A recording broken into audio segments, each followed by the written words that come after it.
Alrighty guys, so it's the next day. I'm gonna go right into it. So I'm gonna just go ahead and begin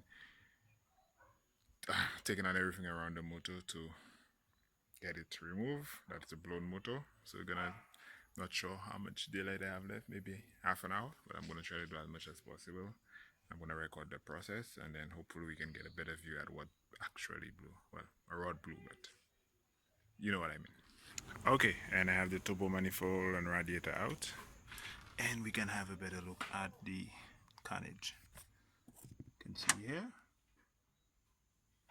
cylinder number 2. I think you can see a piece of the rod in there. But you can see the bottom of the rod still intact, so the rod snapped somewhere in the middle and pretty much cracked the block right here. So that's gonna go ahead with the disassembly, and we're gonna pick up with some more progress. Okay, and the surprises. So my intercooler here. Okay, let's get some reference. So we're going in here, intercooler, and if you look in my cool side pipe, we see this. So this was where my atom sensor originally was. I took it off and I put it in my intake pipe somewhere along this track here, and I forgot to block the hole, so we had a boost leak this whole time. Yep, the surprises. Okay, so it's the following day. I have about 20 minutes, give or take, to taking out the accessories. Next up, we're gonna pull the head, and I think that's about it I'm gonna do for today. Don't have much time.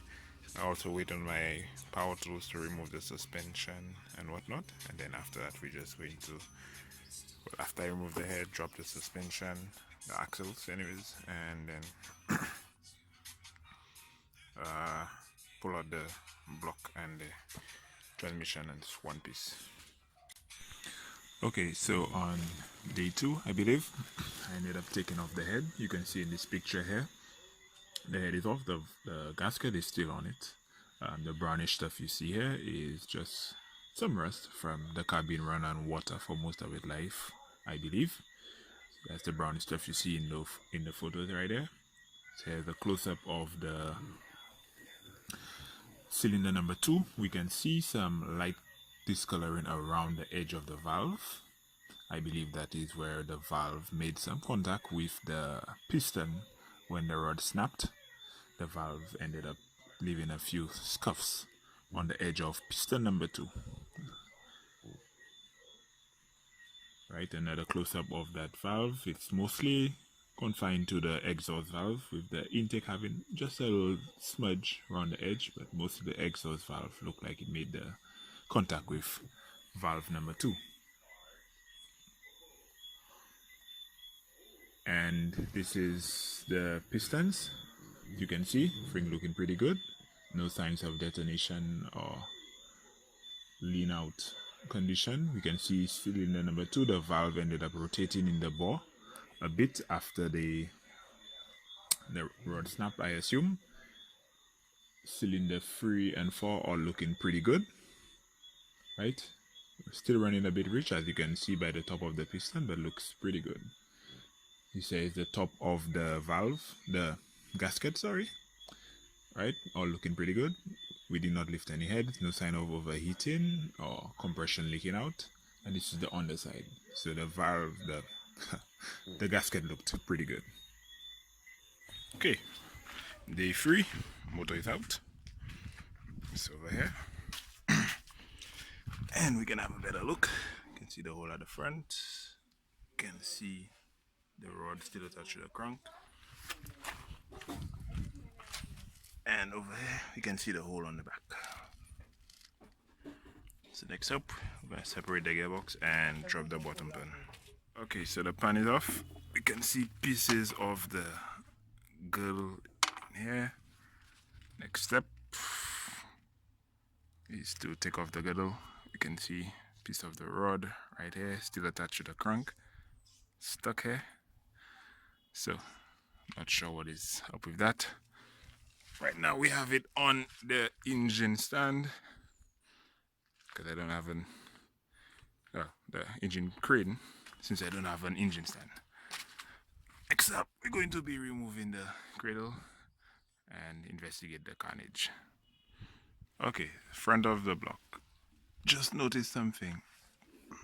Rod number 2, which is the rod which gave way, seems to be missing one of the rod bolts, the nuts, sorry.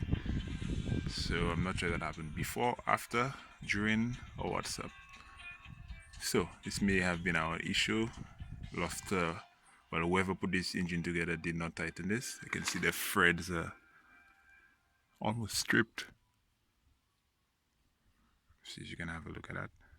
So we have some, I'm not sure if the thread gave way or the nut pretty much fell out, and that led to the rod failure. I'm not sure. Again, just recording what I'm seeing. Okay, not sure if you can see this clearly, but we have the girdle, cradle, whatever you want to call it, off. The main journals look pretty good. No sign of any scoring. All we see here is just residue from the oil.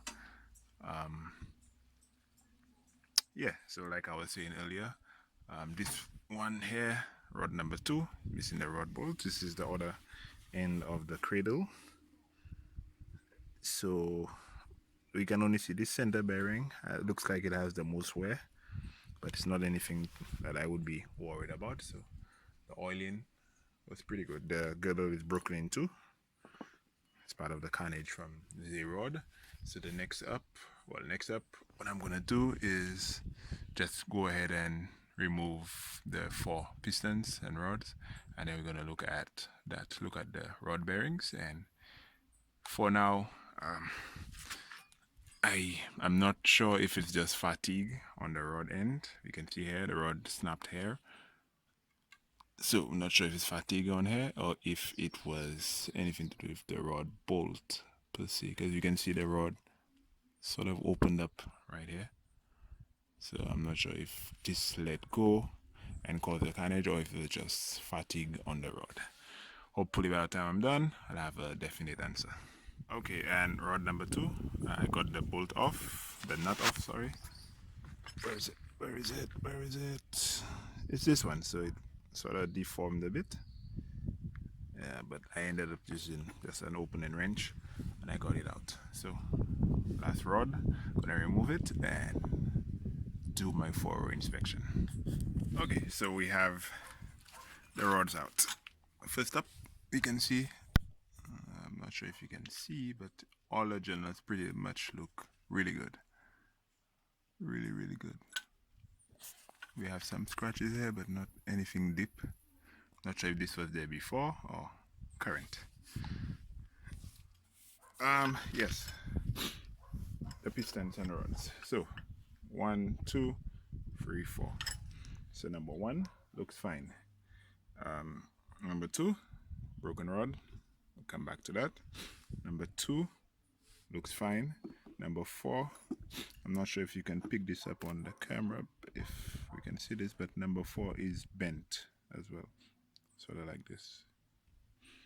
So another interesting thing, what I noticed is that every single one of them, the bearings are a bit worn as well. Not sure. Anyways, I have this one part.